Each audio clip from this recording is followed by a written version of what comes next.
Perfect number, perfect number, संपूर्ण संख्या, हिंदी में इसको संपूर्ण संख्या बोलते हैं, संपूर्ण संख्या। वह संख्या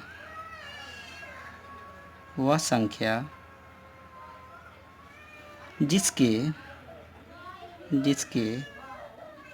सभी गुणनखंडों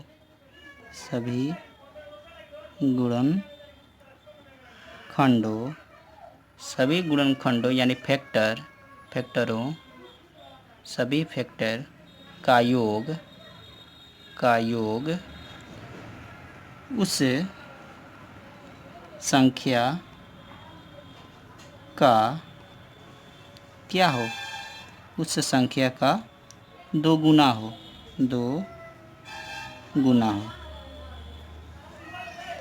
एग्जाम्पल हम लेकर समझते हैं। जैसे एग्जाम्पल हम लेते हैं 6। अब 6 के गुणनखंड कौन हुए, फैक्टर कौन कौन से हुए, ऐसी संख्या हमको खोजना है जिसमें 6 से भाग लगे। 6 में किससे भाग लगेगा, 1 से भाग लगेगा, फिर 2 से भाग लगेगा, फिर 3 से भाग लगेगा, फिर 6 से भाग लगेगा। और अब ये क्या बोल रहा है, जिस संख्या का फैक्टर निकालना है और सबको जोड़ना है और वो संख्या उस संख्या का दोगुना हो जाए तो हमारा हो जाएगा परफेक्ट नंबर। तो हम 1, 2, 3 और 6 को जोड़ रहे हैं, सबको जोड़ेंगे 1 और 2 3 और 3 6 और 6 12। 12 क्या हुआ, उस संख्या का दोगुना हुआ, इसलिए 6 जो है क्या हुआ, परफेक्ट नंबर हुआ। अगला हम लेते हैं 28। 28 लेके फिर समझते हैं। 28 में किस किस संख्या से भाग लगेगा, 28 में 1 से भाग लगेगा, फिर 2 से भाग लगेगा, 3 से नहीं लगेगा, 4 से भाग लगेगा, 5 से नहीं लगेगा, 6 से नहीं लगेगा, 7 से लगेगा, 8 से नहीं लगेगा, 9 से नहीं लगेगा, 10 से नहीं लगेगा, 11 12 13 14 से लगेगा, 15 16 17 और फिर किससे लगेगा, एक ही बार में। अब 28 से भाग लगेगा, इसके बीच में किसी संख्या से भाग नहीं लगेगा। अब सबको जोड़ते हैं, 1 2 4 7 14 और 28 सबको जोड़ते हैं। तो सबको जोड़ेंगे तो हमारा 56 आएगा। 56 जो आएगा क्या हुआ, उस संख्या यानी 28 का दोगुना है, इसलिए 28 हमारा क्या हुआ, परफेक्ट नंबर हुआ। अगला हमारा होता है perfect square number, perfect square number. इसको स्क्वायर नंबर भी बोल दिया जाता है, स्क्वायर नंबर। हिंदी में इसको वर्ग संख्या बोलते हैं, वर्ग संख्या।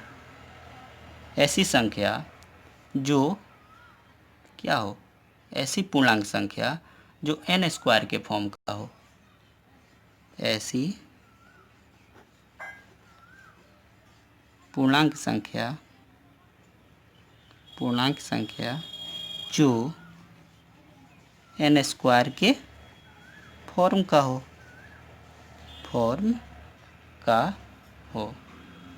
जैसे एग्जाम्पल हम देखते हैं, एग्जाम्पल जो है हमारा 4 हो गया। अब 4 जो है n स्क्वायर के फॉर्म का है, क्योंकि इसको 4 को हम 2 का स्क्वायर लिख सकते हैं। अगला हम लेते हैं 9। 9 जो है 3 का स्क्वायर लिख सकते हैं, ये भी क्या है, n स्क्वायर के फॉर्म का है, इसलिए 4 और 9 हमारे क्या हुए, परफेक्ट स्क्वायर नंबर हुए। अगला हम लेते हैं 16।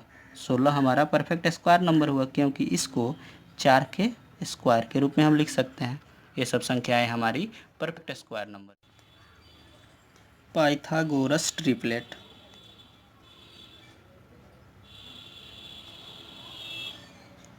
Pythagoras triplets. हिंदी में इसको पाइथागोरस त्रिक बोलते हैं। ऐसे 3 धनात्मक पूर्णांक जिससे एक समकोण त्रिभुज का निर्माण हो, ऐसे 3 धनात्मक ऐसे 3 धनात्मक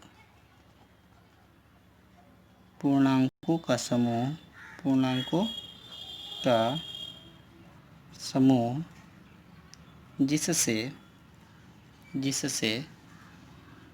एक समकोण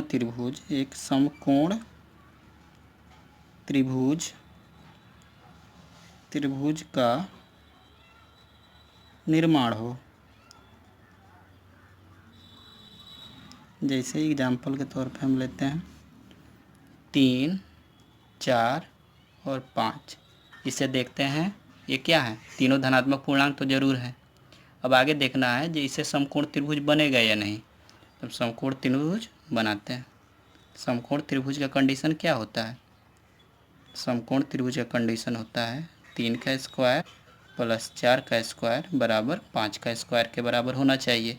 तो हमारा 3 का स्क्वायर क्या हो जाएगा 9 और 4 का स्क्वायर 16, इधर 25 और 16 9 25, दोनों 25 के बराबर हैं।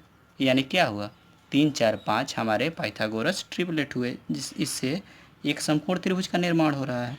अगला हम लेते हैं 6, 8 और 10। तीनों तो पूर्णांक हैं, लेकिन आगे देखना है जिससे समकोण त्रिभुज का निर्माण हो रहा है कि नहीं। समकोण त्रिभुज का निर्माण के लिए 6 का स्क्वायर प्लस 8 का स्क्वायर बराबर 10 के स्क्वायर के होना चाहिए। अब 6 का स्क्वायर 36 और 8 का स्क्वायर 64 बराबर 10 का स्क्वायर, ये दोनों को जोड़ेंगे तो ये 100 और इधर भी 100, यानी 6, 8 और 10 हमारे 6, 8 और 10 एक समकोण त्रिभुज का निर्माण कर देंगे।